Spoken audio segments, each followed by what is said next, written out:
বাসর রাতে ঢুকে জানতে পারলাম যার সাথে আমার বিয়ে হয়েছে সে আমার প্রেমিকা নয়, তার যমজ বোন। মানে আমি তো তিন্নির কোনো যমজ বোনকে চিনি না, আর ও কোনোদিন বলেনি যে তার একটা যমজ বোন আছে।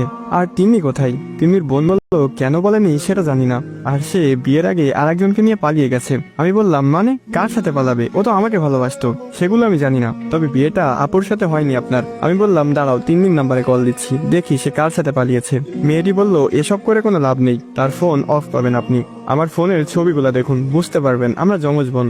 আদিরা ফোনটা আমার দিকে বাড়িয়ে দিল। আমি হাতে নিয়ে দেখলাম দুই বোনের অনেকগুলা ছবি। মেয়েটা আমেরিকাতে বড় হয়েছে মামার কাছে, সেগুলা ছবি সহ প্রমাণ দিল। এবার আরো একটা শক্ত প্রমাণ পেলাম, মেয়েটার ঠোঁটের নিচে তিলটা নেই, যেটা তিন্নির ছিল। পৃথিবীতে এমন হতভাগা মানুষ কয়টা আছে কে জানে। 4 বছর প্রেম করলাম, বিয়েও ঠিক হলো তার সাথে, কিন্তু সে পালিয়ে গেল। বিয়ে করলাম তার যমজ বোনকে। কেন পালালে তিন্নি? আর যদি পালানোরই ছিল তাহলে আমাকে বলে দিতে, আমি বিয়ে পর্যন্ত আসতামই না। মনের ভিতরে হাহাকার আর কষ্টের কারণটা না হলেও পারতে। আজকের রাতটা নিয়ে কত স্বপ্ন দেখিয়েছিলে মনে আছে? তুমি যেন পাশে বসে আছো, দেখতেও একই রকম, শুধু মানুষ দুইটা। কিভাবে বোঝাবো মনকে? যত সহজে বলা হচ্ছে পরিস্থিতির কথা, সত্যি কি ততটাই সহজ? সে মানুষটার মতো একই রকম দেখতে একটা মেয়েকে নিয়ে কাটাতে হবে সারা জীবন, অথচ তাকে কোনোদিন তিন্নি বলে ডাকতে পারবো না। মেয়েটার দিকে তাকালাম, দুইজনের মধ্যে একটু পার্থক্য আছেই। এই মেয়েটার নাম আদিরা না হয়ে হতে পারতো মিন্নি। আমি মিন্নি ডাকতে গিয়ে ভুল করে তিন্নি ডাকতে পারতাম, কিন্তু আদিরাকে কিভাবে তিন্নি বলে ডাকবো? সেটা তো ইচ্ছাকৃত হয়ে যাবে। আদিরা মেয়েটা তিন্নি চাইতে একটু ফর্সা, না একটু না, বেশ অনেকটাই। আমেরিকাতে থাকার কারণে এই পরিবর্তন। আদিরা বলল আপনি কিছু ভাবছেন? আমি বললাম হ্যাঁ ভাবছিলাম। কি ভাবছেন? আমি বললাম আপনি রাজি এই বিয়েতে? আদিরা বলল হ্যাঁ। কোনো বয়ফ্রেন্ড ছিল না আপনার? আদিরা বলল হ্যাঁ ছিল। তার কি হয়েছে? আদিরা বলল সে 2 বছর আগে আরেকটা মেয়েকে বিয়ে করে ফেলেছে। ও আচ্ছা। আদিরা আমার কথা শুনে হেসে উঠল। আমার বয়ফ্রেন্ড ছিল না। আমি বললাম আমেরিকাতে ছিলেন আর কোনো বয়ফ্রেন্ড ছিল না? আদিরা বলল কেন, আমেরিকাতে থাকলে বয়ফ্রেন্ড থাকাটা আবশ্যক নাকি? আমি বললাম না তা নয়, তবে না থাকাটা একটু অস্বাভাবিক।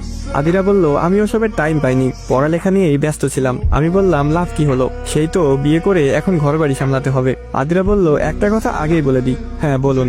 আদিরা বলল আপু পালিয়েছে বলে কিন্তু আপনি আমাকে বলতে পারবেন না তুমি বিছানায় ঘুমাও, আমি সোফায় ঘুমাবো, আপনি আমার সাথেই ঘুমাবেন, সময় নিন। শারীরিক সম্পর্কের দরকার নেই, তবে ভালোবাসতে মানা করবেন না। মেয়েটার কথায় কিছুটা অবাক না হয়ে পারলাম না, তবুও বললাম আচ্ছা। সে এখন আমার বউ, আমার যেমন তার উপর অধিকার আছে তেমন তারও আমার উপর পূর্ণ অধিকার আছে। তিনি তো আরেকজনকে নিয়ে পালিয়েছে, আর আমি কেন এই মেয়েটাকে কষ্ট দিব? মেয়েটার দিকে ভালোভাবে তাকিয়ে বুঝতে পারলাম মেয়েটা মেকআপ করেনি। কৌতূহল হলো কেন করেনি। আমি জিজ্ঞেস করলাম আপনি সাজগোজ করেননি? আদিরা বলল সময় কই। আব্বু এসে বলল তোর বোন পালিয়ে গেছে, মান সম্মান বাঁচাতে হলে আমাকে এই বিয়েটা করতেই হবে। আর এমনিতেও আমার মেকআপ করতে ভালো লাগে না, চামড়ার উপর সাদা একটা আস্তরণে নিজের আসল সৌন্দর্য ঢেকে কেন রাখবো, হই কালো বা ফর্সা। আমি বললাম তা খারাপ বলেননি। আদিরা বলল আপনি আমাকে তুমি করে বলতে পারেন। আমি বললাম সময় লাগবে, আপনার বোনকেই আমি রিলেশনের 6 মাস পরে তুমি বলেছি। আদিরা বলল আপনাদের প্রেম কাহিনীটা বলবেন, আমার খুব শুনতে ইচ্ছে করছে। বাসরাতে বউকে প্রেম কাহিনী শোনাতে হবে যেই কাহিনীর নায়িকা তার আপন বোন। কি আর করার, প্রেম কাহিনী শুনিয়ে রাত শেষ করি। আমি বলতে শুরু করলাম লাস্ট ইয়ারে যখন পরীক্ষা দিলাম তখন আপনার বোনের সাথে দেখা, পাশাপাশি সিট পড়েছিল।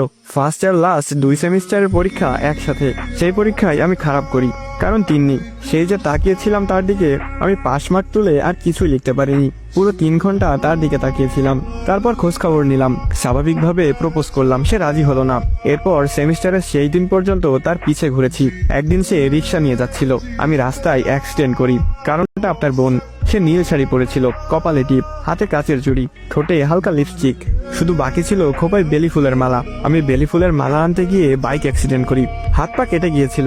গুরুতর কিছু না হলেও আঘাত পেয়েছিলাম ভালোই। সাদা বেলি ফুলগুলা রক্তে লাল হয়ে গেছিল, ভালোই লাগছিল দেখতে। অন্যরকম জিনিস সবারই ভালো লাগে। আমি বেলি ফুলের মালা নিয়ে সেই জায়গায় গিয়ে দেখলাম সে নেই, জ্যাম ছুটেছে, রিক্সা চলে গেছে। আমি আমার রুমে কোনোদিন একটা পুরাতন জিনিসও রাখিনি, কিন্তু সেই রক্তমাখা বেলি ফুলের মালাটা আমার কাছে এখনো বেশ যত্নেই আছে। শুকিয়ে কাল হয়ে গেছে, নিষ্প্রাণ নির্জীব, তবুও যত্নে রেখেছি। আজ দেওয়ার কথা ছিল, এরপরও সে আমাকে ভালোবাসি বলেনি। সেদিন কাক ফাটা রোদ, রোদের তাপে ঘেমে একাকার হয়ে গেছি। মনে হচ্ছিল গোসল করে এসেছি কেবল, গরম পানি এখনো গায়ে লেগে আছে। তিন্নিকে দেখলাম সেও ঘামছে, শরীরের ভাঁজগুলা বোঝা যাচ্ছে। ঘামের কারণে ফুটে উঠেছে দেহের কিছু অংশ। সে আইসক্রিম খাচ্ছে। আমি তাকে রিক্সা ডেকে দিলাম, বললাম কোথাও নামবেন না, বাসায় গিয়ে গোসল করে নিবেন, আর একটু ঢিলাঢালা পোশাক পরবেন। তিনি চলে গেছিল। সেদিনও কোনোদিনও ভালোবাসি বলেনি। এরপর আরেকদিন দেখা হয়েছিল, সেদিন আমাদের বিদায় অনুষ্ঠান ছিল।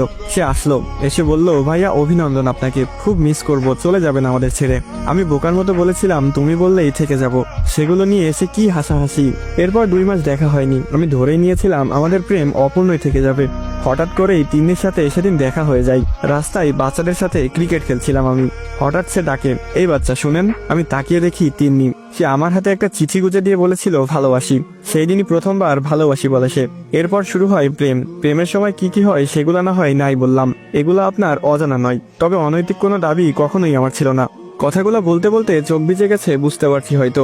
আদিরাও বুঝতে পারছে।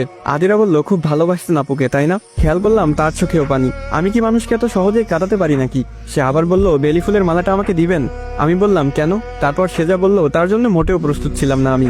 আসসালামু আলাইকুম গাইস, কেমন আছেন সবাই? আশা করি সকলে খুবই ভালো আছেন। তো এখানেই শেষ